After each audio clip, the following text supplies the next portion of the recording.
Jerin mataye guda 10 wanda suke riƙe da wayar iPhone da ma wanda ba su da shi a cikin masana'antar Kannywood. Roqi Alim tana ɗaya daga cikin 'yan matan Kannywood masu riƙe da wayar iPhone.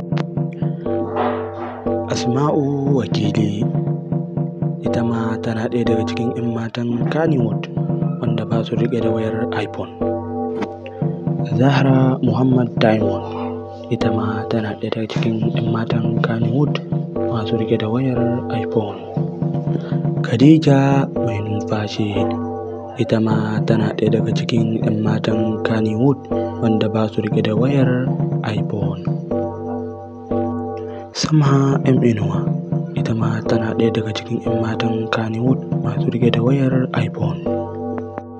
Momi Gombe ita ma tana ɗaya daga cikin 'yan matan Kannywood masu riƙe da wayar iPhone. Momi Niger ita ma tana ɗaya daga cikin 'yan matan Kannywood wanda ba su riƙe da wayar iPhone.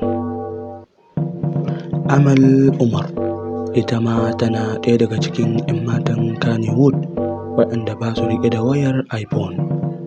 Fatima Hussaini Maryam a cikin shirin Labarina ita ma ba ta riƙe da wayar iPhone. Firdausi Yahaya Zainab a cikin shirin Labarina ita ma ba ta riƙe da wayar iPhone.